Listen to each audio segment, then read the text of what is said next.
Halo semua, selamat malam teman-teman. Malam, Kak. Malam, Kak. Gimana kemarin soalnya ada yang susah atau mudah nih?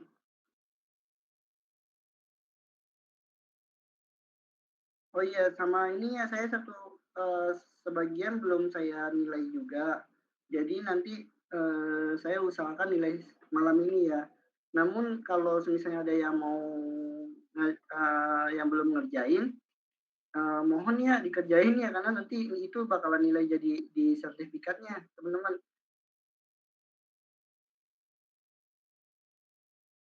Oke. Oke, thank you ya Kak Putri udah konfirmasi. Oke, boleh on cam dulu nih teman-teman sebelum saya masuk dan saya mau nanya-nanya dulu buat dokumentasi ya teman-teman.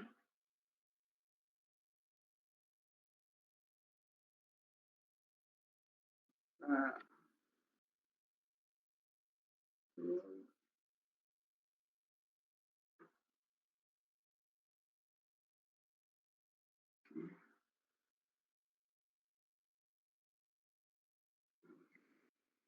oke, saya foto ya. 1, 2, 3.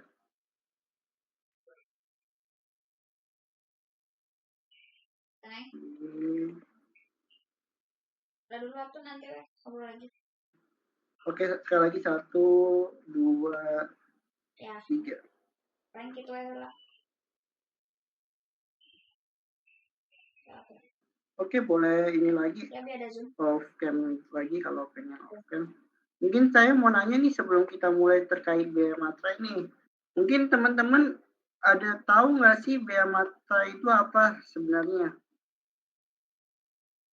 Boleh mungkin salah satunya Kak Fatima Azhara, biaya materai itu apa sih menurut kamu tuh untuk apa gitu? Pengetahuan kamu gitu. Biaya materai. Jujur Kak, aku belum tahu sih Kak, belum ini juga. Tapi kalau bentukannya udah tahu ya pasti ya. Maaf Kak, suaranya putus-putus. Oke, bentar. Untuk apa namanya bentuk fisiknya tahu kan terkait biaya materai?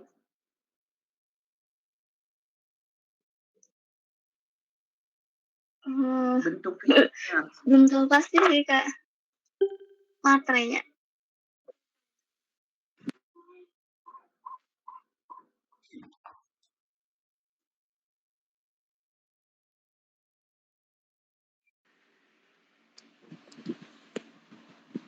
Iya.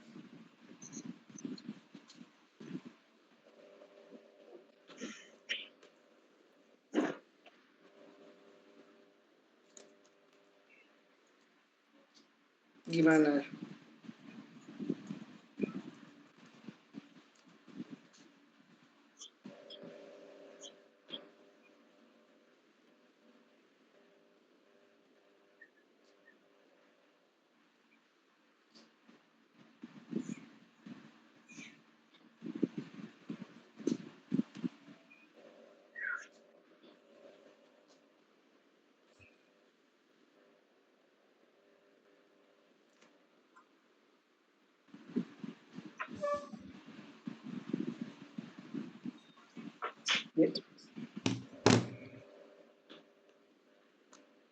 Atau saya jelasin terlebih dahulu ya?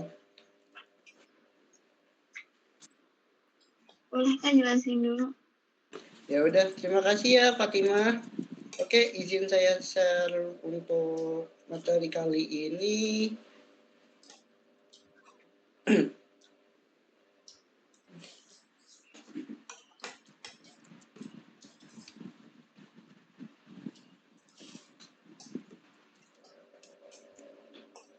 Oke, materi kali ini kita ngomongin biaya materai. Biaya materai itu biasanya untuk transaksi di atas 5 juta dan itu harus digunakan di bagian tanda tangan. Jadi kalau misalnya ada tanda tangan berkas nih, misalnya pendaftaran kampus atau beli rumah atau beli yang terus atau perjanjian itu harus menggunakan biaya materai. Oke. Mungkin pembahasannya ini outline-nya itu ada 4 ya teman-teman. Yang pertama itu outline objek, tarif, saat, dan pihak yang terutang. Lalu pembayaran dan pematerai kemudian. Lalu yang ketiga ada pemungutan biaya materai. Yang keempat itu larangan bagi pejabat dan ketentuan pidana. Oke. Yang pertama, pengertian bea materai secara perpajakan itu ada di Undang-Undang Pasal 1 Angka 1 UU Bea Materai. Jadi bea materai adalah pajak atas dokumen. Lalu ada Pasal 1 Angka 2 UU Bea Materai itu menjelaskan dokumen adalah suatu yang ditulis atau tulisan dalam bentuk tulisan tangan, cetakan, atau elektronik yang dapat dipakai sebagai alat bukti atau keterangan. Nah, maksudnya bea materai yang pertama itu pengertiannya itu bea materai itu adalah pajak atas dokumen. Jadi dokumen yang kita transaksikan, misalnya kita beli misalnya kita transaksi rumah gitu, terus atau uang muka untuk rumah, itu ada namanya bea materai. Nah, itu harus menggunakan bea materai agar secara hukum itu kuat gitu. Kurang lebih seperti itu. Lalu untuk dokumen tersendiri itu istilahnya tulisan tangan atau tulisan, cetakan atau elektronik sebagai bukti atau keterangan. Baik itu dokumen kerjasama atau kontrak kerja, lalu atau dokumen terkait transaksi penjualan pembelian itu sebutan sebagai dokumen. Oke, selanjutnya objek, pihak, saat terutang, dan tarif. Nah, itu apa aja sih? Yang pertama, objeknya itu ada surat perjanjian beserta rangkapnya, terus akta notaris beserta gros, salinan dan kutipannya, lalu ada akta PPAT, beserta salinan dan kutipannya. Nah, ini threshold-nya itu nggak ada. Lalu pihak yang terutang itu masing-masing pihak atas dokumen yang diterima saat dibumbui tanda tangan. Saat terutangnya saat dibumbui tanda tangan. Nah, lalu ada jadi yang ketiga ini, tiga yang pertama itu sama ya teman-teman. Lalu selanjutnya ada surat berharga, itu threshold-nya nggak ada. Terus pihak terutangnya itu pihak yang menerima dokumen. Pihak yang menerbitkan dokumen. Jadi surat berharga itu seperti apa? Misalnya kita mau menggadaikan surat berharga seperti akta rumah, SAM atau PIB, SAM itu kita kita menerima yang menerbitkan itu terkait developernya gitu. Jadi untuk surat berharga ini yang menerbitkan itu sebagai developernya. Jadi kita beli rumah KPR terus dapat surat berharganya, yang menerbitkan itu yang harus menggunakan bea materai itu adalah developer. Lalu untuk objek sendiri yang keempat itu dokumen transaksi surat berharga termasuk dokumen transaksi kontrak berjangka. Nah, yang ini yang menerima untuk pihak terutang. Lalu saat terutangnya ini keduanya ini sama ini saat selesai dibuatkan. Jadi ketika kita udah akad itu ketika sudah selesai maka buktinya masing-masing yang menerbit atau yang menerima harus bertanda tangan di atas materai, kurang lebih itu. Lalu surat keterangan pernyataan atau surat lainnya yang sejenis beserta lengkapnya. Lalu ada dokumen lelang, lalu dokumen yang menyatakan jumlah uang dengan nilai nominal lebih dari 5 juta yang ada dua kategori. Yang pertama menyebutkan penerimaan uang, lalu yang kedua berisi pengakuan bahwa utang seluruh atau sebagainya telah dilunasi atau diperhitungkan. Nah, ini maksudnya seperti jual beli. Misalnya kita beli barang di atas 10 juta. Contohlah kita beli motor gitu ya. Nah, itu kan lebih dari 10 juta, bahkan nilai sekarang itu sekitar 25 jutaan ke atas. Nah, itu harus threshold-nya itu ada nominalnya, yaitu di atas 5 juta. Lebih dari 5 juta. Lalu yang bertanda tangan bermaterainya siapa? Kita. Jadi ketika kita membeli barang di atas 5 juta, itu pihak yang terutang atau customer itu wajib bertanda tangan materai. Saat terutangnya kapan? Saat diserahkan kepada pihak untuk siapa dokumen tersebut dibuat. Contoh, kita. Nah, tarifnya semuanya sama, yaitu 10.000. Untuk saat ini bea materai itu harganya nominalnya 10.000 teman-teman. Jadi kalau misalnya ada yang pakai 6.000, dulu kan ada tuh yang 6.000, itu harus melihat undang-undangnya tahun berapa diterbitkan, terakhirnya kapan. Jadi patokannya ketika 10.000 ini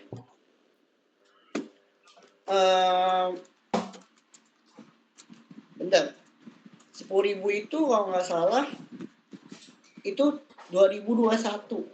Jadi bea materai 10.000 ini itu pada saat terbitnya yaitu 2021. Kalau misalnya Kak, kalau misalnya ada terkait pemeriksaan 2020 atau 2019, itu pakai bea materainya gimana ya Kak?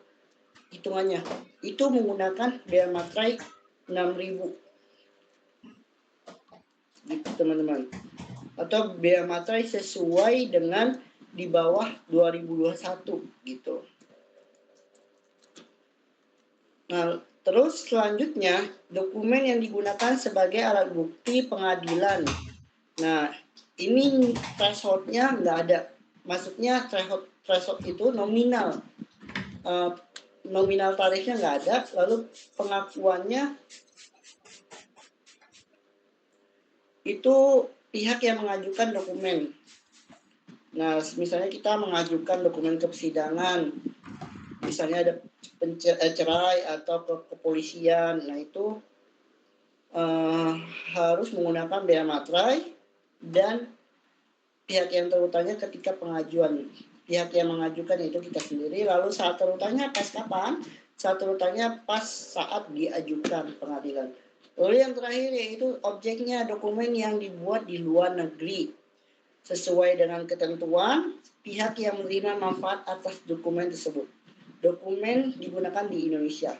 Jadi contoh, kita misal dapat kontrak kerjasama luar negeri. Misalnya ada pihak investment luar negeri.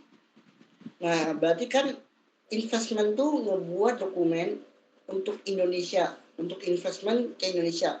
Nah, jadi ketika dokumen tersebut udah masuk ke Indonesia, itu harus menggunakan bea materai 10.000 tersebut.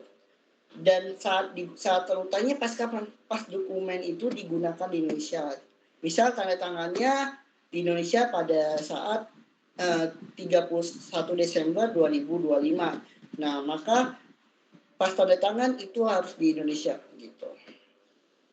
Oke, selanjutnya. Nah, ini ada juga non-objek. Terkait non-objek itu ada beberapa. Yang pertama yaitu dokumen yang terkait lalu lintas, orang, dan barang. Lalu yang kedua, segala bentuk ijazah. Lalu yang ketiga, tanda terima pembayaran gaji, uang tunggu, pensiun, uang tunjangan, dan pembayaran lainnya yang berkaitan dengan hubungan kerja. Jadi misalnya gaji nih, kita menerima gaji di atas 10 juta, di atas 5 juta itu nggak masalah ya teman-teman. Lalu tanda bukti penerimaan uang negara. Nah, tanda bukti penerimaan uang negara itu apa? NTPN, bukti penerimaan negara.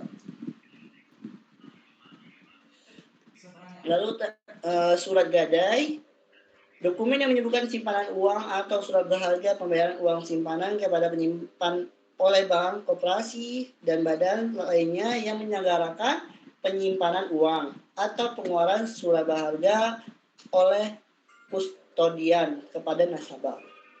Lalu tanda pembagian keuntungan, bunga atau imbal hasil dari surat berharga. Dan yang terakhir yaitu dokumen yang diterbitkan atau dihasilkan oleh BI dalam rangka pelaksanaan kebijakan moneter.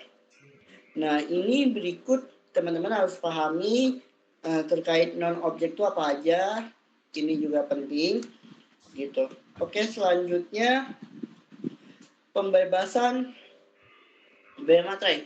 Jadi selain ada non-objek, ada juga di bea materai ini yaitu pembebasan bea materai. Nah, dokumennya apa aja sih dokumennya? Dokumen yang pertama itu dokumen yang menyatakan pengalihan hak atas tanah atau bangunan dalam rangka percepatan proses pengenangan dan pemulihan kondisi sesuai sosial ekonomi suatu daerah akibat bencana alam. Jadi, dokumen pertama ini terkait semisalnya ada amit-amit ya. Misalnya ada suatu wilayah itu punya bencana alam, semisalnya banjirop atau rumahnya nggak ketolong lagi atau longsor lah. Misalnya longsor itu kan pasti bakalan susah. Nah itu biasanya hak atas tanah bangunannya itu bakalan diganti sama pemerintah atau ada juga penggusuran. Nah itu biasanya penggusuran pasti bakalan dikasih oleh pemerintah terkait hak atas tanah bangunan. Kenapa? Karena sekali gusur ataupun ada musibah itu bakalan gak hanya satu rumah, jadi harus melakukan percepatan proses penanganan tersebut.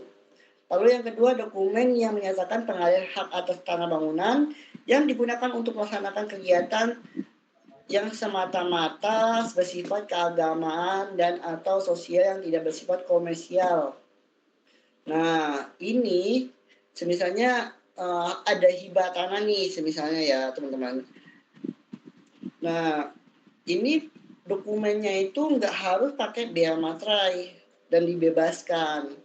Lalu yang ketiga itu dokumen dalam rangka mendorong atau melaksanakan program pemerintah dan atau kebijakan lembaga yang berwenang di bidang moneter atau jasa keuangan. Dokumen transaksi surat berharga dengan batas nilai nominal tertentu. Nah, ini terkait dokumen-dokumen terkait pemerintah ya teman-teman atau lembaga yang berwenang gitu. Jadi ini dibebaskan. Lalu yang keempat, dokumen yang terkait pelaksanaan perjanjian internasional yang telah mengikat berdasarkan ketentuan peraturan perundang-undangan di bidang perjanjian internasional atau berdasarkan asal timbal balik. Nah, jadi kalau misalnya ada investment nih, biasanya kan Indonesia melakukan kerjasama antar negara nih teman-teman. Pastikan ada namanya dokumen perjanjian internasional. Nah itu tidak dibebaskan bea materai teman-teman, seperti itu agar mempermudah juga salah satunya untuk tujuannya. Oke,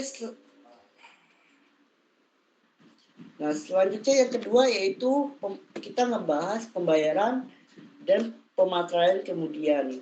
Oke, untuk sebelum membahas terkait materi yang kedua, mungkin teman-teman kalau mau ada yang ditanyakan, saya kasih waktu berapa menit. Kalau misalnya nggak ada, saya akan melanjutkan teman-teman.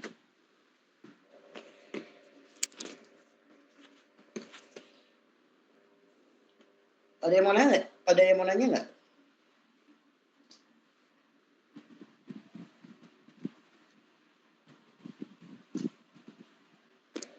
Oke, berarti saya izin lanjutkan ya teman-teman.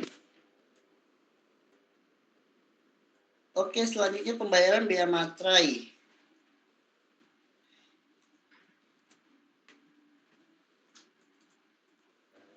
Oke, selanjutnya yang pertama materai tempel.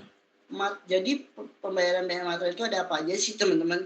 Yang pertama materai tempel, lalu yang kedua itu materai elektronik, lalu yang ketiga itu materai dalam bentuk lain, lalu surat setoran pajak. Nah, kalau materai tempel ini, kalau misalnya teman-teman beli di pos nih, atau di Indomaret tuh biasanya ada Alfa itu, ada. Kalau misalnya materai itu yang gambarnya 10.000 nanti saya contohkan. Kalau materai elektronik berarti kita nggak beli secara elektronik. Lalu untuk materai dalam bentuk lain itu biasanya terkait materai yang di luar negeri. Lalu yang surat setoran pajak itu kita harus ngebuat billingnya sendiri. Nah, ini udah muncul belum materai? Nah, ini yang saya bilang materai tempel. Jadi materai tempel ini itu yang pertama itu ada ciri-cirinya teman-teman. Yang pertama ya gambarnya di sini ada Garuda, gambar Garuda Pancasila nih. Lalu yang kedua itu materai tempel, ada bacaan materai tempelnya nih. Lalu yang ketiga angka dan tulisan yang menunjukkan tarif biaya materai. Lalu ini kalau misalnya ada yang mau biar nggak ada namanya duplikat atau penipuan, itu ada namanya terkait ini nih. Terus sama ada nomor. Ini nomor teman-teman. Jadi kalau semisalnya ada nih tiba-tiba materainya kok nomornya sama. Nah itu kita harus jangan sampai kita pakai.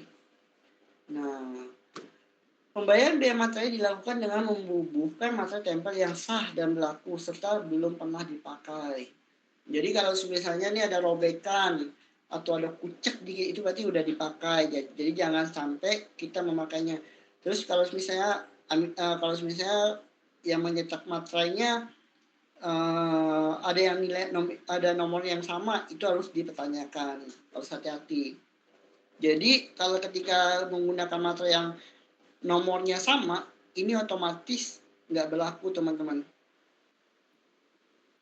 Gitu. Oke, selanjutnya ini materai yang elektronik. Setiap materai elektronik itu harus bayar ya teman-teman pastinya. Nah, itu ada gambar Garuda, terus bacanya ada materai elektronik, terus ini ada angka dan tulisan menunjukkan tarif biaya materai. Dan yang uniknya lagi nih, ini nggak bakalan susah diduplikat nih. Karena di sini ini ada QR-nya. Jadi kalau misalnya QR, otomatis ini nggak bisa di copy paste lah bahasa halusnya. Ini nggak bisa, jadi aman sekali gitu. Kelihatan nggak ya teman-teman?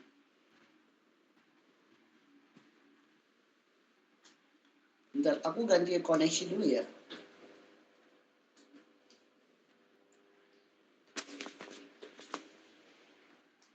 Oke, kita ganti koneksi.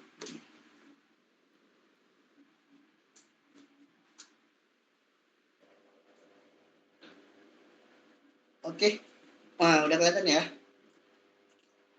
Oke, selanjutnya pengadaan, pengolahan, dan penjualan materai tempel dan materai elektronik. Nah, ini percetakannya oleh Peruri. Nah, dan distribusinya dan penjual oleh PT Pos Indonesia. Ini yang resminya ya, teman-teman. Lalu pembuat dan distribusinya oleh Peruri, dan dalam mendistribusikan materai elektronik Peruri bekerjasama dengan distributor. Nah, ini distributornya mungkin coba teman-teman cek lagi gitu. Lalu sekarang kita ngebahas terkait materai dalam bentuk lain. Itu ada apa aja sih? Ini ada 3 ya teman-teman. Yang pertama materai terean. Lalu yang kedua yaitu materai komputerisasi. Lalu yang ketiga itu materai percetakan. hanya yang khusus untuk percetakan ini hanya digunakan dalam pemungutan bea materai atas cek dan bea giro. Jadi kalau misalnya teman-teman dapat bea pemungutan bea materai atau cek atas cek itu biasanya ada materai percetakannya. Nah, dalam bentuk lain itu ada ketentuan pembubuhannya, lalu ada deposit, lalu ada unsur-unsurnya. Oke, kita ngebahas terkait ketentuan pembubuhan. Dalam ketentuan pembubuhan ini, baik itu materai terean, materai komputerisasi, dan materai percetakan itu sama ya. Itu ada dua, yaitu dilakukan oleh pembuat materai yang telah memperoleh izin menteri. Lalu yang kedua, dalam hal dokumen terdiri atas 2 lembar atau lebih, materai dibubuhkan pada lembar pertama dokumen tersebut. Nah, jadi nggak sembarangan nih yang ngebuat materai, baik itu materai terean, komputerisasi, dan materai percetakan, teman-teman. Nah, lalu untuk deposit itu komputeran dan komputerisasi itu sama, tapi bedanya di materai percetakan. Oke. Untuk yang materai terean dan komputer itu pembuatan materai wajib melakukan deposit dulu. Lalu yang kedua persyaratannya pembubuhan materai mengurangi saldo deposit sebesar nilai nominal materai yang dibubuhkan. Jadi nominal materai pembubuhan ini tergantung nih teman-teman berapa persyaratannya. Oke, lalu yang materai percetakan, pembubuhan dilakukan berdasarkan permintaan pemungutan bea materai tanpa didahului deposit. Lalu penyetoran dilakukan oleh pemungut bea materai. Oke, maksudnya gimana? Jadi ini berdasarkan pemungutan bea materai tanpa didahului deposit. Jadi yang terkait permintaan pemungut ini khususnya itu yaitu bea materai. Lalu unsur-unsurnya ini ketiga ini, baik itu materai terean, komputer, dan materai percetakan itu berbeda. Nah, oke, bentar, saya izin minum dulu.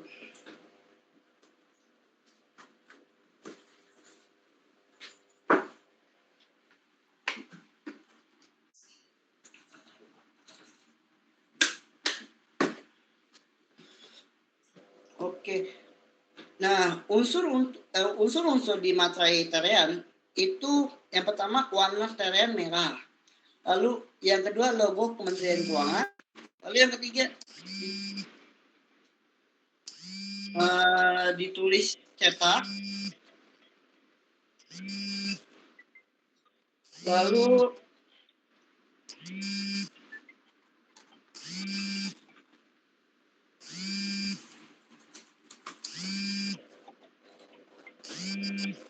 bentar ya teman-teman.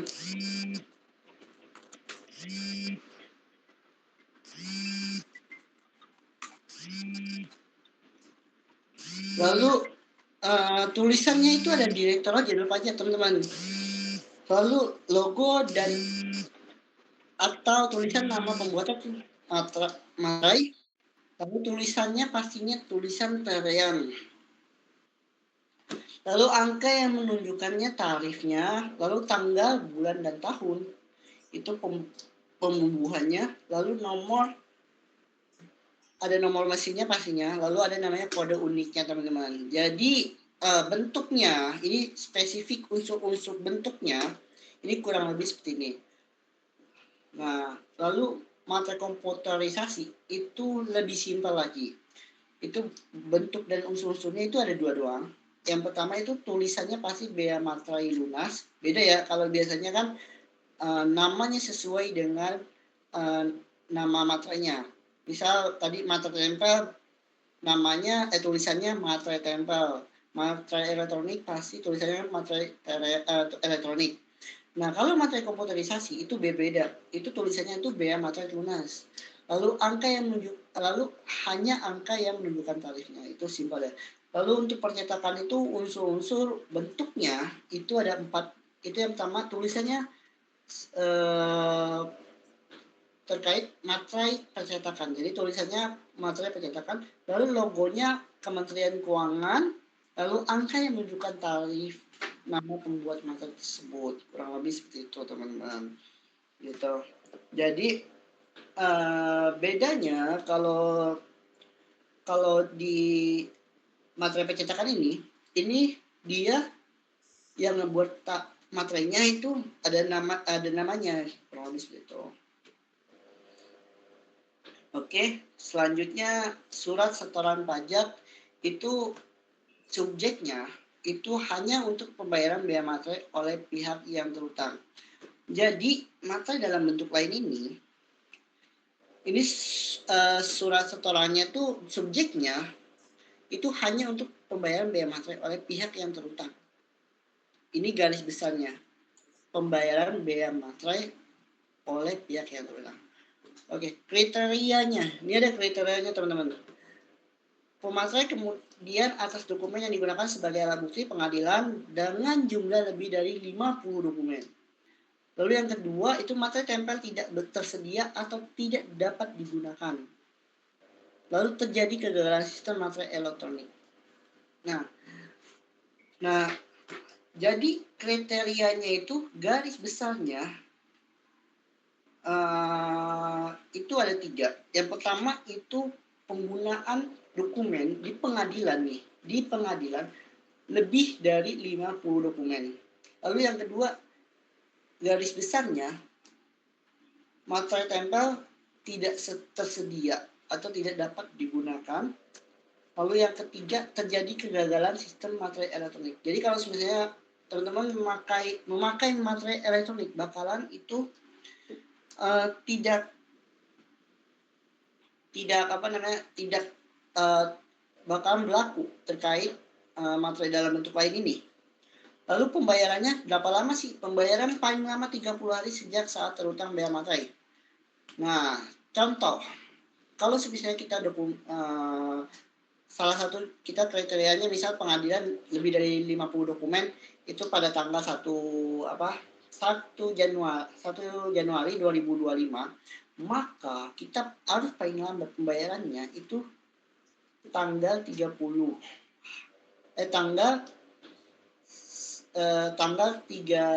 berarti. 31 ya. 31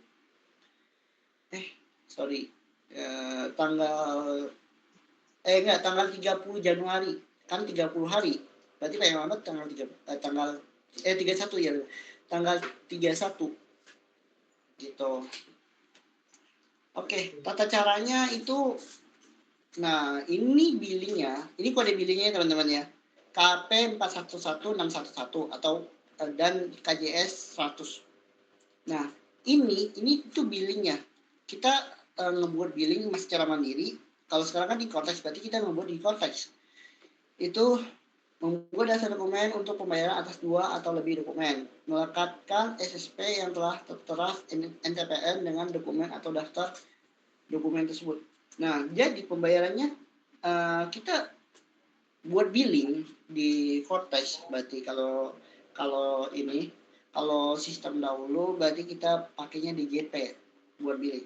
Nah, ini kodenya teman-teman saat ini 411611 dan KJS 100. Oke. Lalu yang kedua ya sorry, berarti ini berarti sorry. Nah, ini ada namanya pemateraian kemudian. Nah, pemateraian kemudian dokumen yang digunakan sebagai alat bukti pengadilan. Saat turunannya kapan? Itu nggak ada. Lalu biaya materai yang terutang, tarif yang berlaku pada saat pemateraian kemudian dilakukan. Sanksi administrasinya nggak ada. Jadi ini ada namanya biaya materai kemudian pemateraian kemudian. Ini objeknya, dokumen yang digunakan sebagai alat bukti pengadilan, satu terutangnya nggak ada batas tanggalnya, lalu bea materi yang terutangnya itu tidak tarif yang berlaku pada saat pemakaian kemudian dilakukan berarti pas pengadilan, lalu sanksi pajaknya nggak ada. Nah, dokumen yang bea materi yang tidak atau kurang dibayar sebelum 1 Januari 2021 itu tarif yang berlaku pada saat terutangnya bea materi. Lalu 200 itu sanksi administrasinya 200% dari bea materi yang terutang. Lalu yang kedua itu 1 Januari 2021 dan seterusnya. Bea materi yang terutang tarif yang berlaku pada saat terutang bea materi. Lalu sanksi administrasinya 100% dari bea materi terutang.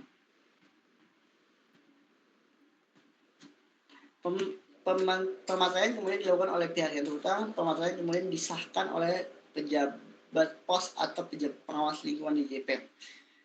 Oke.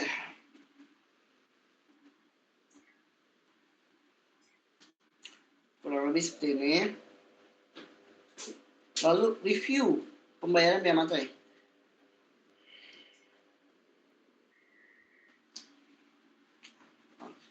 Oke, saya back kembali. Pematerian kemudian ini maksudnya itu ketika ada temuan oleh pemeriksa pajak atau pemeriksa terkait perpajakan, pemeriksa pajak atau fiskus bahasanya, atau yang meriksa itu ada dokumen transaksi penjualan atau pembelian, itu nemu tuh dia nggak ada materai, padahal transaksinya lebih dari 5 juta. Nah, itu bakalan dikenakan terkait pemateraian kemudian.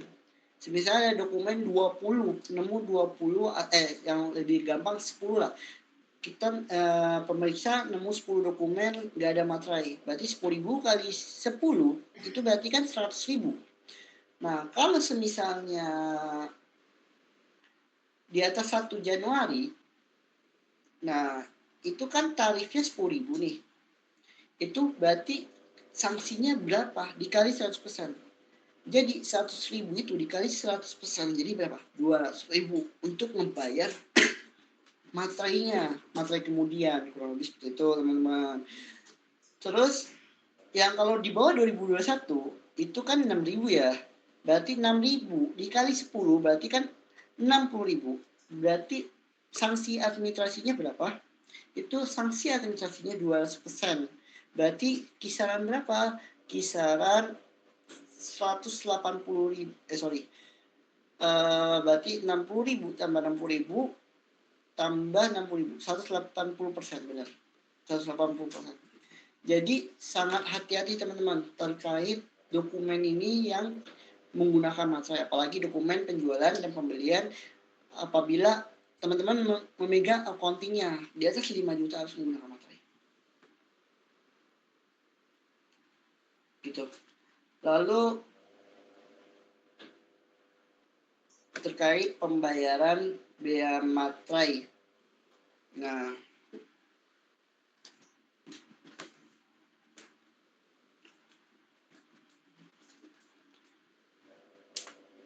ini itu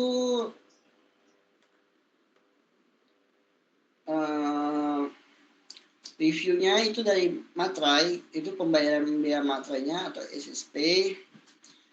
Lalu kementerian kemudian lalu tidak dilakukan surat ketetapannya.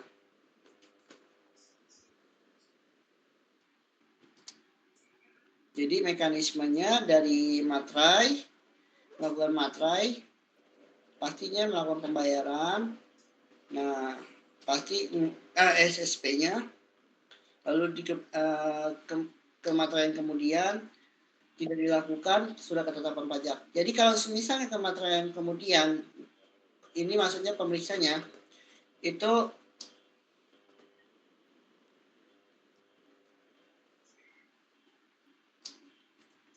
lalu itu bakalan dicek apakah dilakukan atau tidak. Kalau misalnya tidak, itu keluarlah surat ketetapan pajaknya. Gitu. Oke. Lalu pemungutan bea materai. Oke. Nah, ini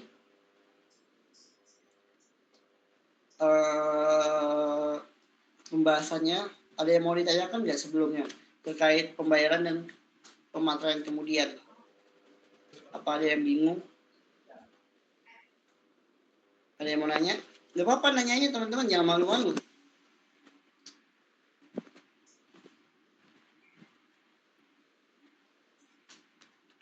Ada yang mau nanya nggak nih? Oke. Mungkin saya lanjut dulu. Pembahasan kita yang ketiga itu pemungutan bea materai. Nah, pemungutan bea materai itu ada peraturannya nggak teman-teman? Ada. Itu di pasal 10 ayat 1 UU bea materai. Jadi pemungutan bea materai yang terutang atas dokumen sebagai dimaksud dalam pasal 3 ayat 2 dapat dilakukan oleh pemungut bea materai. Lalu objek pemungutan itu yang pertama yaitu surat berharga berupa cek dan biaya giro, lalu dokumen surat berharga, surat keterangan, surat pernyataan atau surat lainnya yang sejenis. Lalu dokumen yang menyatakan jumlah uang lebih dari 5 juta yang menyebutkan penerimaan uang berisi pengakuan bahwa utang seluruhnya atau sebagian telah dilunasi atau diperhitungkan.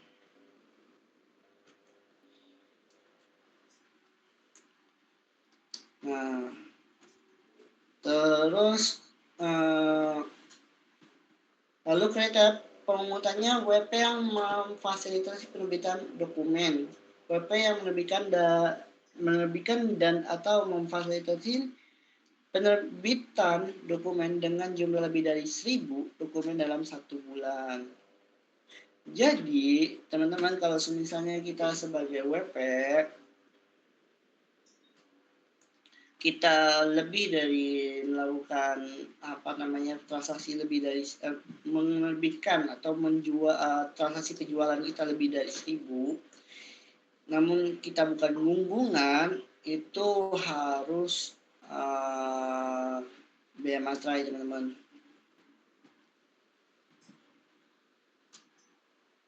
Oke, lalu selanjutnya penetapan pemungutan bea materai. Nah ini biasanya penetapannya pemungutan bea materai dicek dulu data informasinya, lalu pemberitahuan WP. Jadi orang ini dari orang pajak ya teman-teman, dari pihak DJP-nya atau ya Direktur Jenderal Pajak itu melakukan analisa.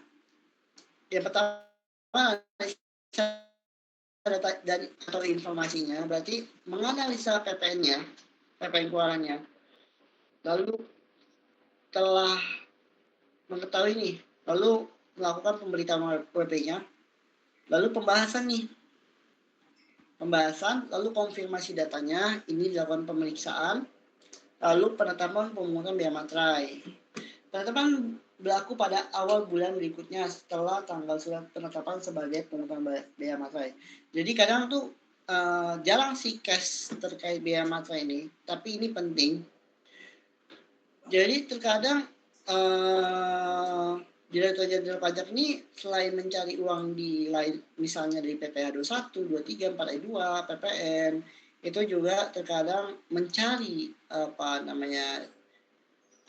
penerimaan target penerimaannya dari bea materai tersebut.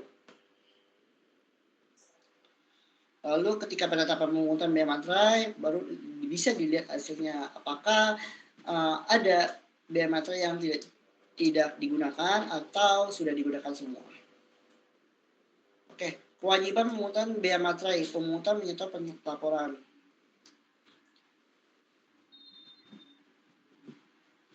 Objek saat dan cara pemungutan. Nah, objek saat pemungutan, cara pemungutan. Nah, ini pemungutan itu contoh objeknya itu surat berharga berupa cek dan biaya giro. Lalu dokumentasi surat berharga, surat keterangan surat pernyataan atau surat lainnya yang sejenis. Lalu dokumen yang menyatakan jumlah uang lebih dari 5 juta yang menyebutkan penerimaan uang berisi pengakuan bahwa utang seluruhnya atau sebagian telah dilunasi atau perhitungan. Enggak ini ya teman-teman, enggak kelihatan ya. Bentar.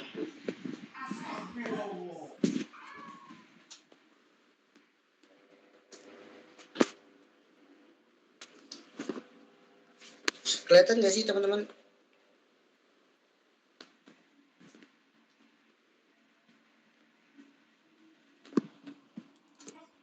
Bentar. Oh, udah. Oke. Selanjutnya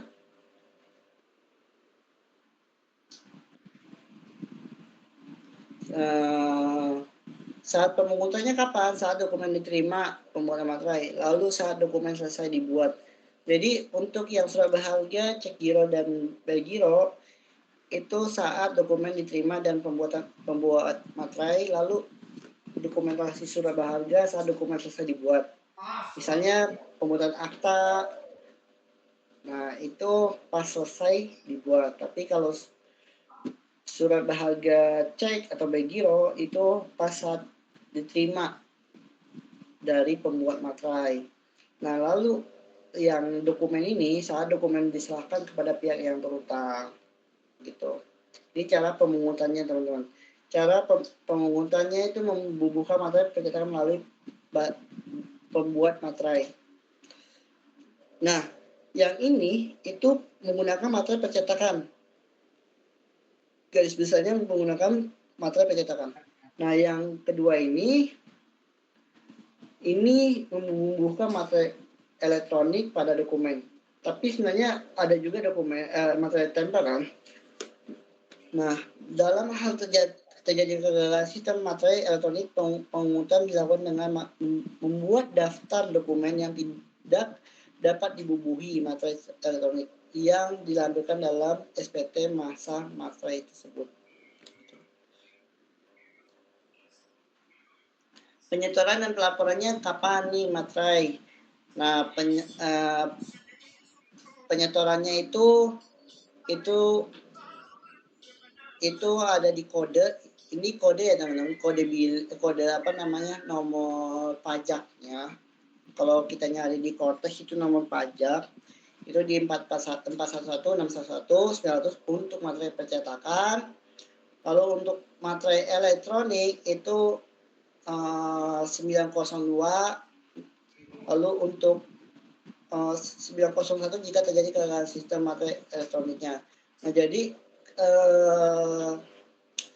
ketika kita ngebayar 411 611 902, kalau misalnya terjadi kesalahan sistem, kegagalan sistem, maka terganti dengan 901 gitu. Lalu untuk pelaporannya menggunakan SPT masa bea materai. SPT tetap wajib disampaikan meskipun tidak terdapat pemotongan bea materai. Jadi pelaporannya itu pada saat kita menggunakan SPT masa bea materainya. Sebenarnya pelaporannya ini penting teman-teman. Lalu untuk SPT tetap wajib disampaikan meskipun tidak terdapat pemotongan bea materai. Nah, jadi SPT-nya itu sebenarnya harus wajib disampaikan saat ini. Oke, pemungutan dan materai percetakan itu tanggal surat penetapannya. Nah, ini contohnya ya teman-teman. Jadi pada tanggal 15 Januari 2022 tanggal surat penetapannya. Nah, lalu untuk pemungutannya itu pada saat bea materai atas cek begiro itu telah diterima dari pembuat materai pada masa pajak Februari. Nih. Lalu batas penyetorannya itu kapan?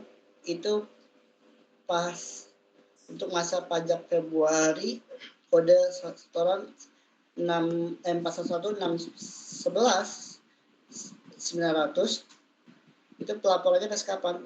Pas 20. Nah, jadi ini batas penyetorannya tanggal 10. Nah, atau tanggal 10 di bulan berikutnya, dan pelaporannya tanggal 20 di bulan berikutnya. Ini pemungutan dengan materai percetakan, teman-teman. Nah, kalau misalnya pemungutan dengan materai elektronik, ini tanggal surat ketetapannya tanggal 15 sama. Nah, ini permintaan materai elektronik dari distributor sebesar kebutuhan pematerian untuk satu masa pajak pada 2 bulan pertama. Nah, ini pemungutannya ketika tanggal 1 sampai 28 Februari ini kita pemungutannya. Cara pembuahannya upload satu persatu melalui sistem yang terintegrasi dengan EPI, sistem materai elektronik. Lalu pas penyetorannya pas kapan? Tanggal 10. Jadi sebenarnya kalau materai elektronik ini kita harus melakukan permintaannya terlebih dahulu. Jadi sebelum 1 bulan, misalnya bulan sekarang nih, bulan November, kita melakukan permintaannya. Nanti diupload dokumennya, lalu pastinya terintegrasinya dulu. Lalu setelah di bulan berikutnya, maka itu harus melakukan penyetorannya, teman-teman. Nah, itu sama yang sebelumnya, yaitu tanggal 10 Maret. Lalu untuk pelaporannya itu tanggal 20 Maret sama kayak sebelumnya. Lalu di sini ada catatan untuk masa pajak berikutnya, pengguna dapat menerima materai elektronik setelah melakukan penyetoran bea materai untuk masa pajak sebelumnya yang telah menjadi kewajibannya.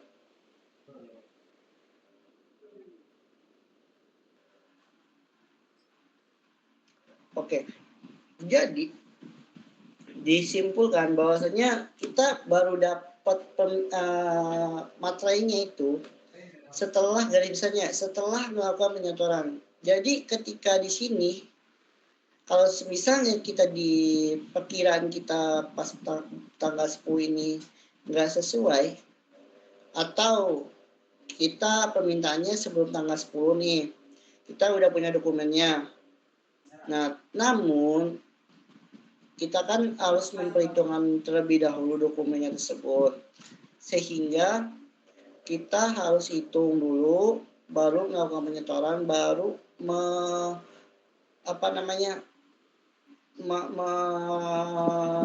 terkoneksi lah, melakukan verifikasi atau melakukan penempelan atau pengarsipan dengan materai elektronik tersebut, kurang lebih seperti itu.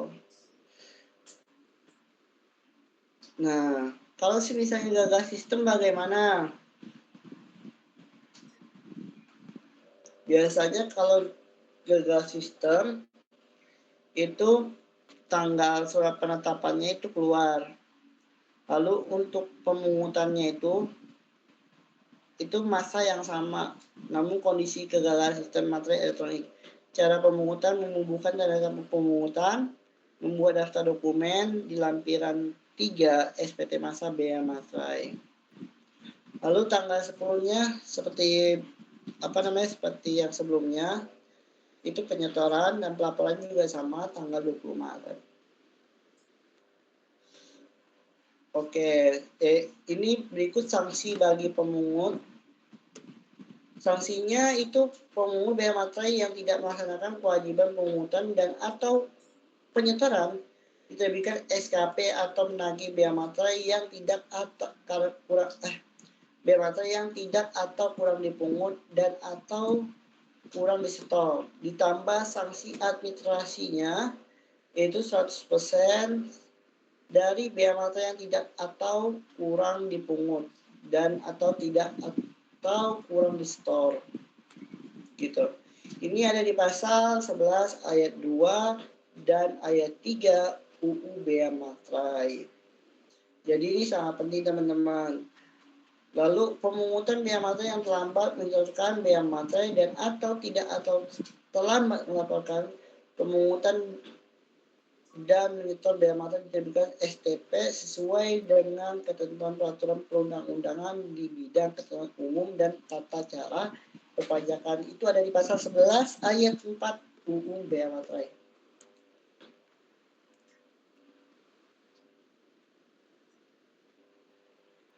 Oke. Selanjutnya yang terakhir kita akan bahas terakhir itu terkait larangan bagi pejabat dan ketentuan pidana.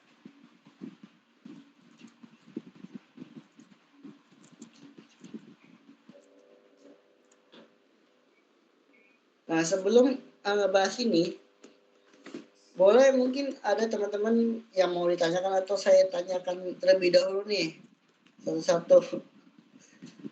Ayo, siapa yang mau nanya? Mungkin aku mau buka sesi tanya jawab.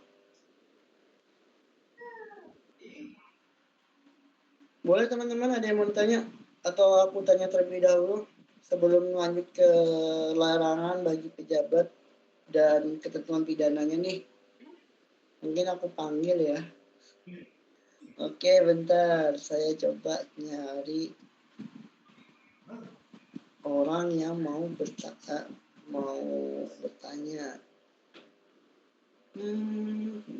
Oke, mungkin boleh Kak Fajar.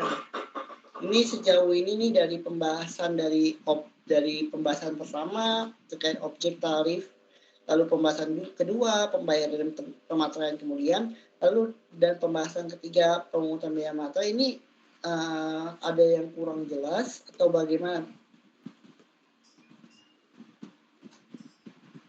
Untuk Kak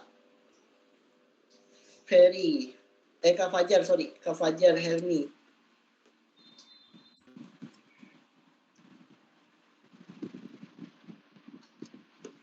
Sementara ini cukup jelas, namun ada beberapa yang masih asing karena ini masih pertama kali. Jadi mungkin nanti saya akan membaca lagi agar dapat memahaminya lebih baik. Maksudnya asing ini asing terkait apa nih? Kan asing kan ada 3 pembahasan soalnya. 3 pembahasan materi kita.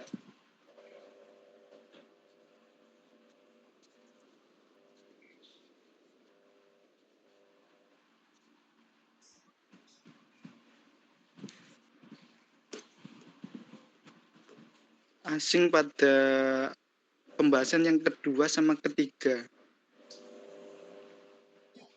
Oh, terkait pembayaran pematerian kemudiannya. Oke. Garis besarnya pembayaran dan pematerian kemudian ini lebih ke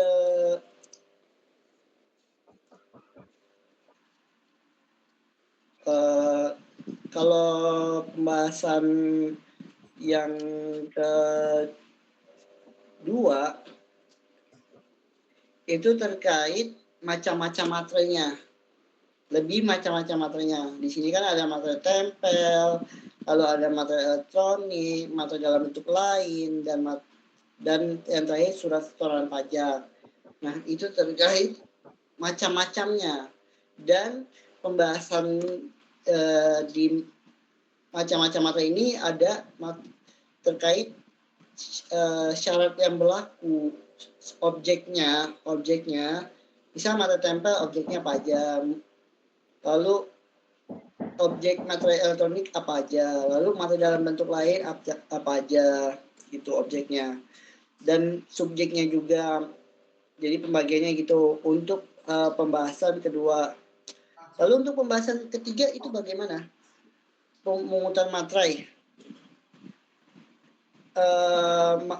Pembahasan ketiga itu ngebahas pemungutan itu, bahasa pemungut itu orang yang karena kita sistem self assessment,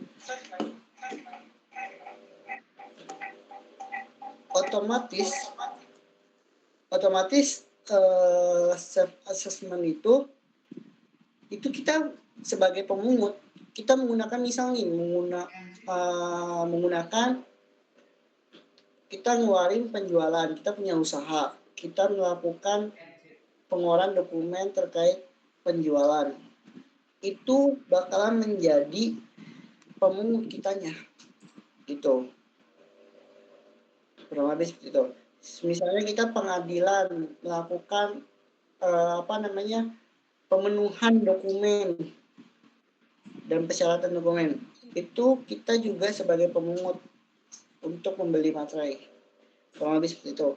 Lalu misalnya kita beli rumah nih, nah kita pasti melakukan tanda tangan, akad atau uang muka, itu kita pasti beli materai. Nah pas beli materai itu kita menjadi pemungutnya.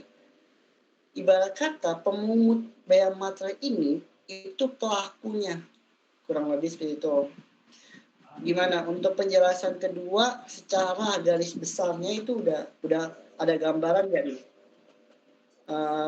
Kak Fajar? Terima kasih sudah ada gambaran untuk penjelasan secara singkatnya. Jadi untuk yang pembahasan yang ketiga itu bahwa kita sebagai pemungut dari biaya baterainya.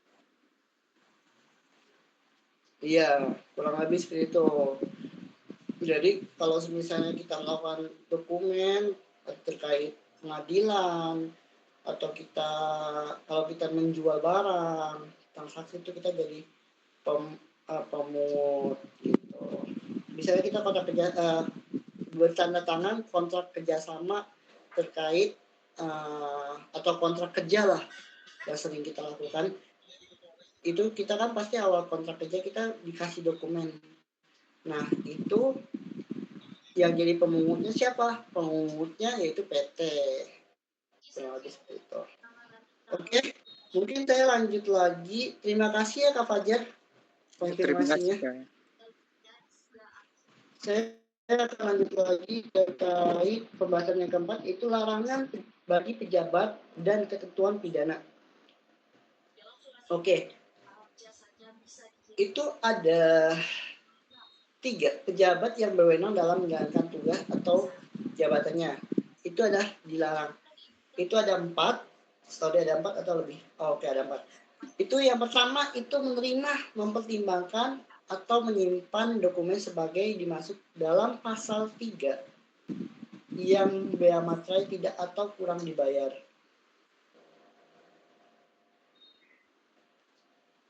Oke.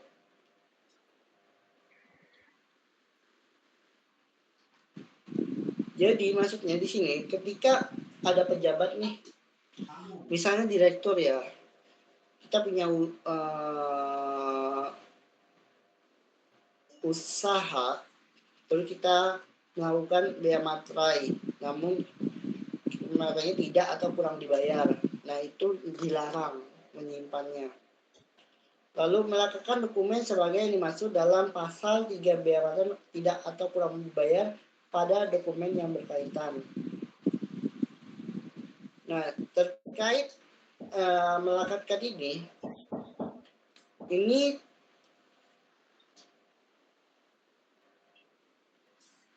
melekatkan dokumen yang bea materai tidak atau kurang dibayarkan pada dokumen lainnya. Jadi ketika yang poin A itu bea materinya kan nggak pakai, namun kepake yang lain, itu nggak boleh, larangan pejabat. Lalu yang ketiga, membuat salinan, tembusan, lengkap atau petikan dari dokumen sebagai yang dimaksud dalam pasal 3 yang bea materinya tidak atau kurang bayar. Jadi dokumen yang salinan tersebut yang tidak atau kurang bayar bea materainya itu nggak boleh disimpan atau dilarang lah. Lalu yang keempat, memberikan keterangan atau catatan pada dokumen sebagai yang dimaksud dalam pasal 3 bea materai tidak atau kurang bayar. Jadi larangannya tuh nggak boleh tuh namanya memberikan keterangan atau catatan pada dokumen sebagai yang dimaksud pasal 3 bea materai tidak atau kurang bayar. Jadi poin besarnya dari A ini itu menerima, mempertimbangkan atau menyimpan dokumen. Lalu yang poin B, melekatkan dokumen. Lalu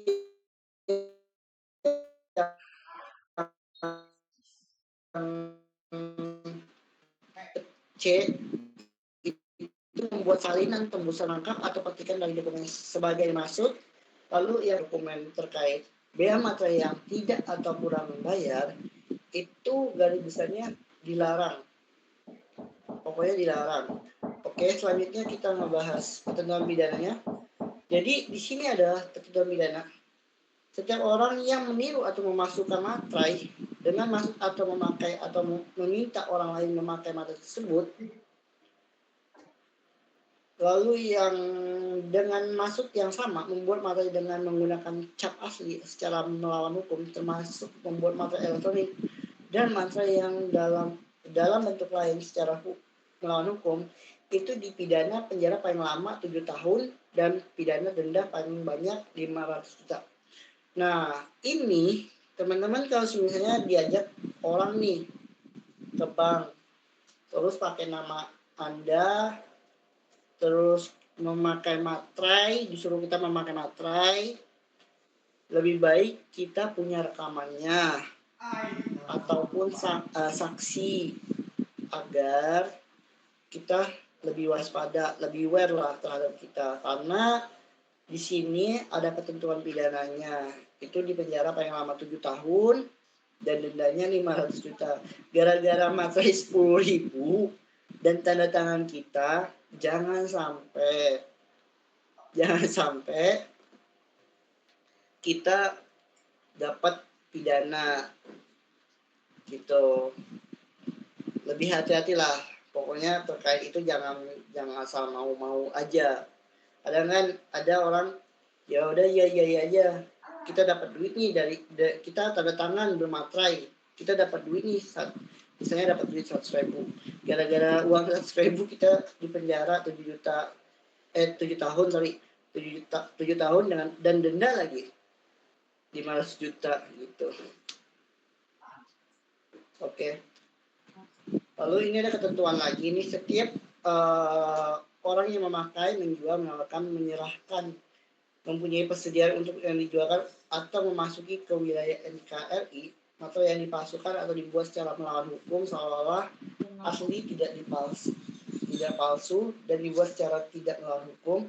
Lalu barang yang dibubuhkan materai palsu atau dibuat secara melawan hukum seolah-olah barang tersebut asli dan tidak palsu dan dibuat secara tidak melawan hukum, itu sama teman-teman, itu dipidana penjara paling lama 7 tahun dan pidana denda paling banyak 500 juta gitu. Jadi jangan sekali-sekali nyoba-nyoba lah nyoba-nyoba coba buat materai palsu itu ya hukumannya ya lumayan kan, paling lama 7 tahun dan dendanya 500 juta gitu. Tapi sejauh ini saya belum menemukan kasus terkait materai palsu. Kalau uang palsu kan udah sering tuh ya teman-teman. Tapi kalau materai palsu nih ibarat kata nggak pernah kedengeran atau emang ada tapi mainnya rapi. Itu kita nggak tahu ya. Kita namanya dunia kriminal atau mafia. Nah pasti ada nih materai-materai palsu nih, tapi kita emang sejauh ini aku sendiri juga belum menemukan terkait kasus materai palsu gitu. Namun secara hukum itu ya bisa dilihat sendiri, paling lama 7 tahun dan dendanya paling banyak itu 500 juta gitu. Oke, selanjutnya ini ada lagi ketentuan di pasal 26. Sebelumnya pasal 25, ini pasal 26. Nah, ini yang setiap orang yang menghilangkan tanda yang digunakan untuk menunjukkan suatu tidak materai, tidak dapat dipakai lagi, lalu menghilang tanda tangan, ciri atau tanda saat dipakainya materai. Lalu yang ketiga, memakai, menjual, menawarkan, menyerahkan, mempunyai kesediaan untuk dijual atau memasukkan ke wilayah NKRI materai yang tanda tangan, ciri dan tanda dipakainya dihilangkan seolah-olah materai tersebut belum dipakai. Itu dipidana dengan pidana penjara paling lama 3 tahun atau pidana denda paling banyak. Jadi ketika kita, misalnya kita orang pribadi ya, orang pribadi nih, kita mempunyai menawarkan, menyerahkan, kita mempunyai persediaan untuk dijual. Jadi kita punya stok materai nih, kita mau jualan materai lah, gitu kan. Nah itu ketentuannya kita bakalan kena pidana selama 3 tahun yang lama dan denda 200 juta. Jadi jangan sekali-kali ngide tuh buat jualan materai stoknya banyak gitu. Jangan ngide deh. Karena di sini ada dasar hukumnya. Gitu. Oke, mungkin pembahasan kali ini biaya materai itu sebenarnya lebih sedikit. Jadi pembahasannya kurang lebih seperti ini. Mungkin saya mau coba ada yang mau bertanya nggak sejauh ini? Lalu saya abis ini mau coba contohin terkait kode billingnya di mana sih Kak gitu. Tadi kan di sini ada kode billing nih. Nah, di sini ada kode billing, terus udah kelihatan ya. Oke, kalian mau nanya nggak? Kalau misalnya ada, boleh tanyakan aja nggak apa-apa. Kalau misalnya mau tanya tentang kerjaan nggak masalah teman-teman.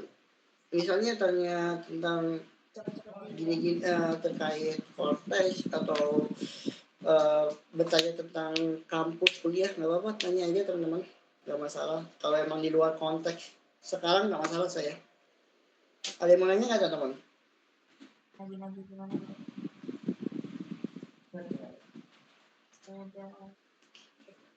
Apa aku tanyain dulu nih? Coba ya kita dulu. Ada yang mau nanya? Oke.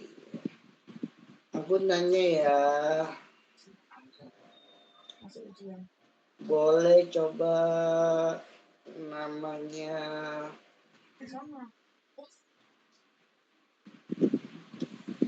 Kak Mita Yuliana. Ada yang mau ditanya nggak?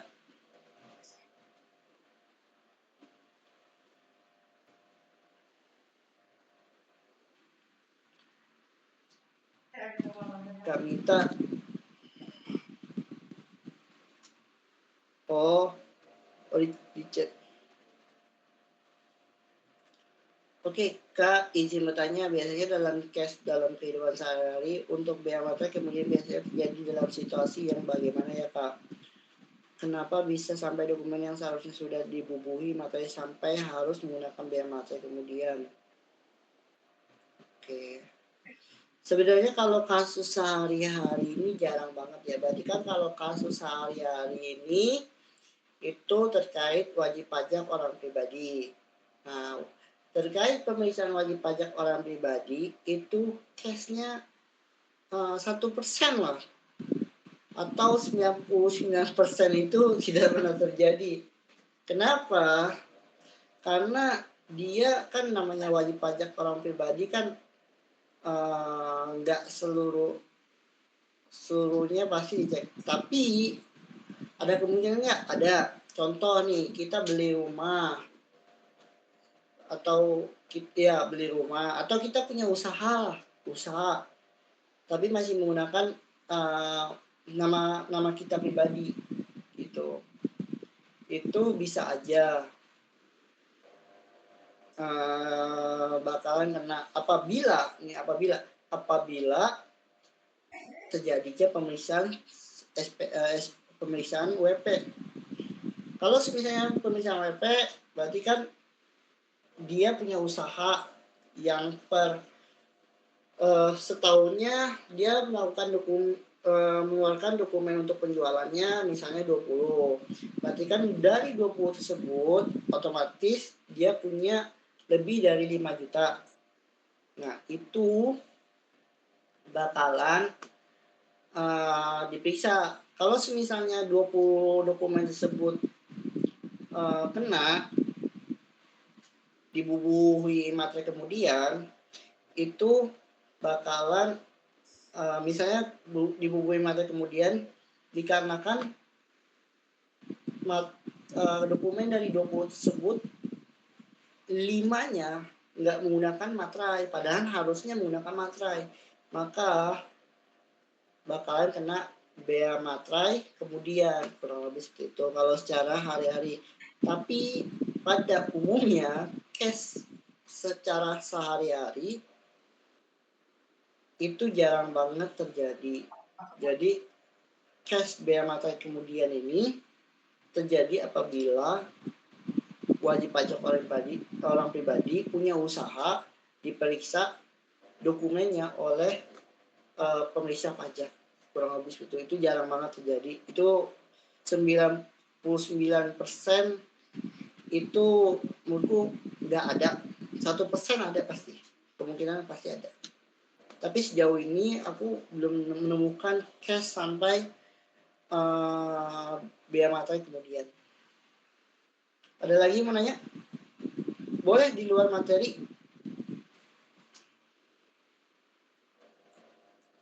Aku coba, nggak apa-apa, di chat nggak masalah. Tadi Kak siapa? Ya.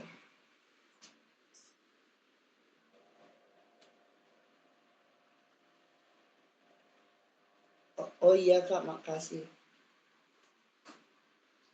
Oke, sama-sama Kak Cindy. Oke, aku mau coba kontak ya, biar teman-teman tahu. Mana.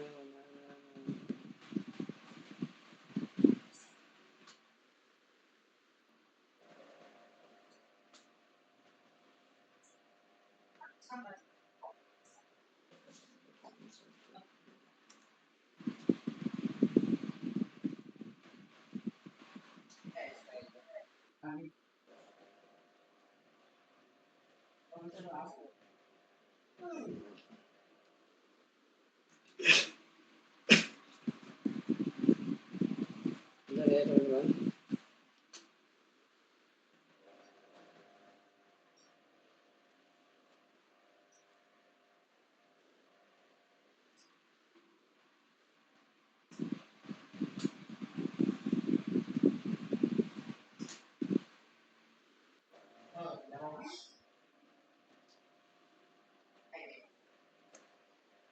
Ada yang mau nanya lagi nggak?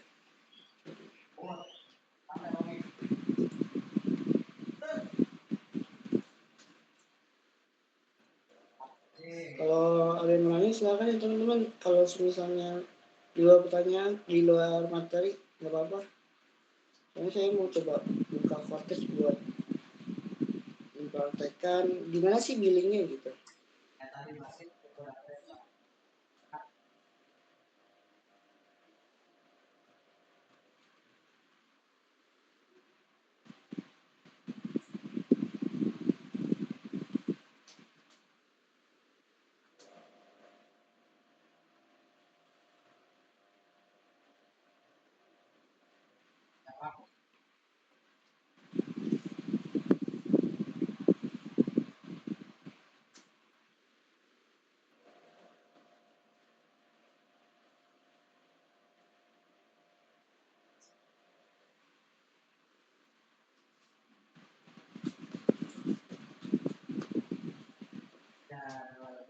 Bentar ya teman-teman.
Nah, ini teman-teman.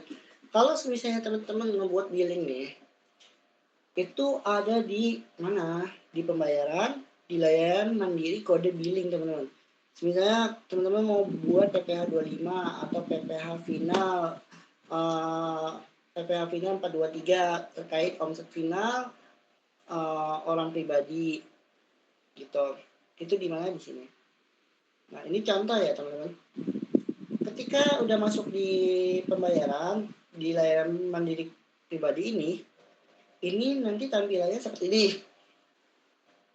Nah, ada nama NPWP, nama wajib pajak, alamatnya. Oke. Terus, nah ini yang tadi yang saya jelaskan, yang ada yang kode yang aku bilang itu, terus ini harusnya aku ganti dulu sharingnya, aku sharing lagi, terus oke sini, oke ini bakal ada semua. Nah ini kodenya, ini contoh ya, pilih. Nah coba tadi kita kodenya 411611 terkait materai percetakan.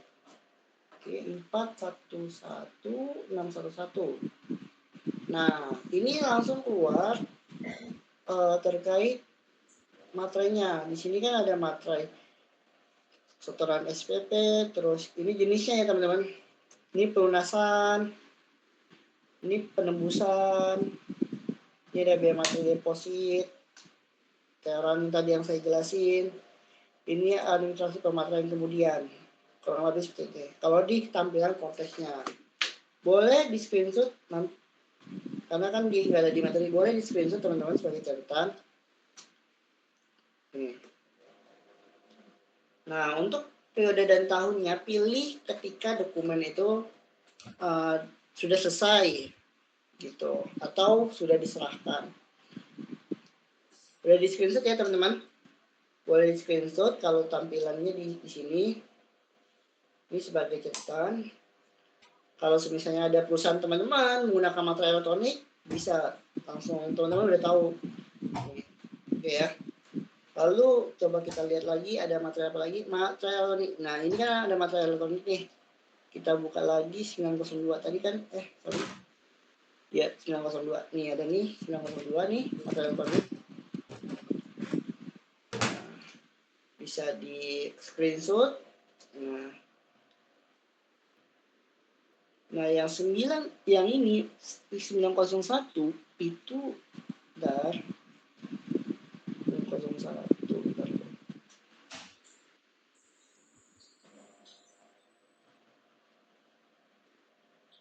Kita ada 901. 901 nggak muncul ya. 901 kenapa nggak muncul? Karena ketika ada kegagalan terkait materai elektronik yang ini. Kegagalan materai elektronik. Kalau misalnya ada kegagalan maka otomatis muncul. Itu di mana nanti adanya di daftar kode billing yang belum dibayarkan teman-teman pastinya. Gitu. Ketika muncul ketika kegagalan maka munculnya di daftar kode billing yang belum dibayarkan. Jadi harus dicek berkala kalau misalnya tidak ada di kalau misalnya tidak kalau maksudnya kalau misalnya tidak ada maka harus dicek berkala. Tapi kalau misalnya belum ada juga sampai waktu pembayaran atau pelaporan, itu teman-teman harus datang ke KPP. Itu step akhir lah bahasanya. Kalau udah nggak bisa diapa-apain, step akhir harus datang ke KPP gitu. Jadi untuk pembuatan ID billing terkait biaya materai ini sudah sesuai. Nanti kalau lanjut pembayarannya nih bakalan, misalnya tadi kan kita menggunakan materai elektronik nih. Nah, pilih mata uangnya, jumlahnya berapa, lalu isi, lalu unduh kode billing, baru nanti bisa dipakai terkait materai elektroniknya. Kurang lebih seperti itu. Oke, mungkin ada yang mau ditanya sebelum selesai nih teman-teman. Karena ini pembahasannya dikit, mungkin aku mau nanya juga nih terkait ini ke teman-teman.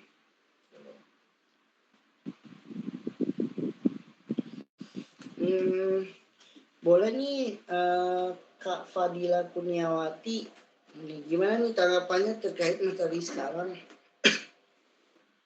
Apakah apakah ada yang kurang atau masih bingung, Kak Fadila?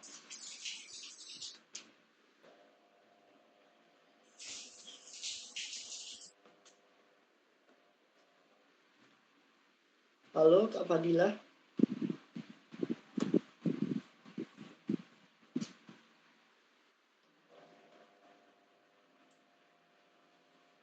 Oke, mungkin dia lagi keluar. Oke, Kak Cindy Eka, boleh ada yang kurang atau bagaimana nih tanggapan terkait materi kali ini, yaitu bea materai? Kalau dari aku cukup, Kak. Kenapa? Kalau dari aku cukup, Kak. Oh, cukup. Iya.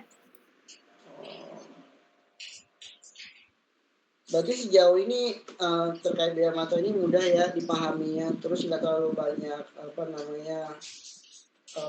terkait teorinya nggak terlalu banyak lah ya. Ya Kak Cindy Eka. Ya cukup dimengerti, Kak, meskipun nggak yang full ngerti sih. Oke, thank you ya Kak Cindy. Ya, sama-sama. Oke, selanjutnya mungkin aku mau nanya 3 orang ya. Oke, mungkin selanjutnya aku mau nanya Kak Suci Batubara. Bagaimana nih Kak Suci tanggapannya terkait materi kali ini? Apakah sulit dimengerti atau ada yang susah dipahami? Boleh tanggapannya,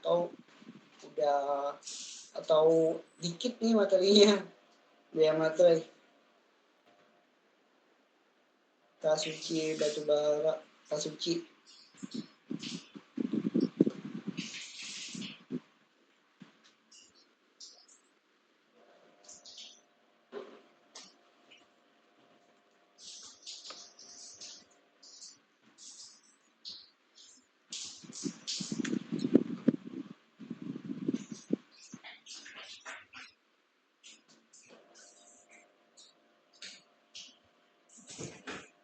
Oke, mungkin lagi ini. Mungkin aku nanya satu lagi nih terkait orangnya. Kak Zulfa, boleh Kak Zulfa, bagaimana nih sejauh ini materinya udah oke atau masih ada yang kurang, Kak Zulfa?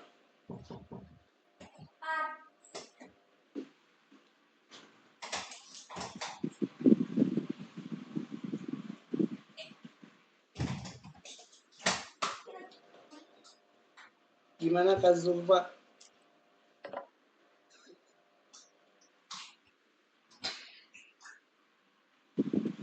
Gak apa-apa, jangan malu-malu ya teman-teman.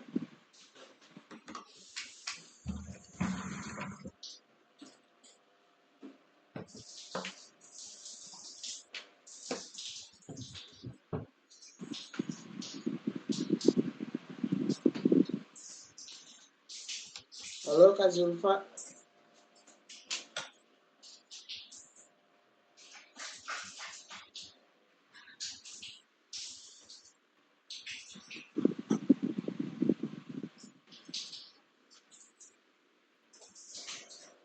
Halo, ini aku udah pin.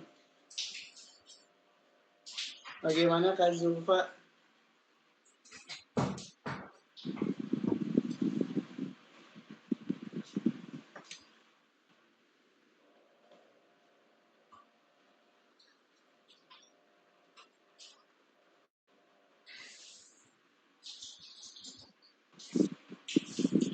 Oke, karena nggak mau jawab,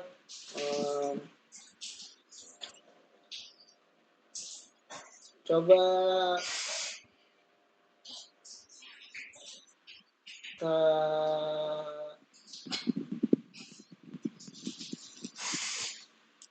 Kak Putri. Kak Putri hadir? Kak Putri? Anggita Putri?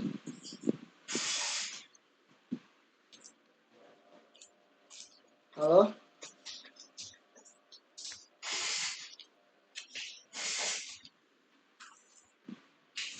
Halo teman-teman, Kak Anita?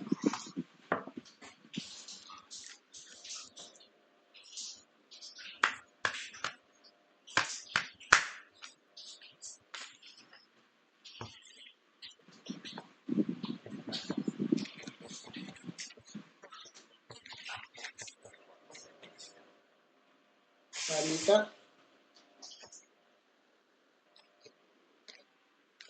Oke, mungkin udah pada paham ya teman-teman. Boleh buka kamera dulu buat dokumentasi teman-teman.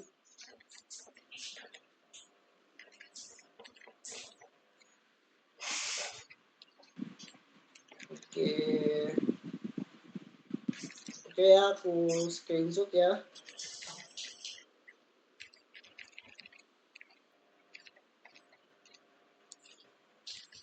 Satu, dua, tiga.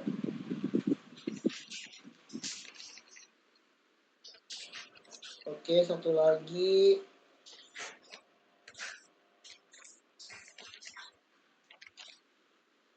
Oke, satu, dua, tiga.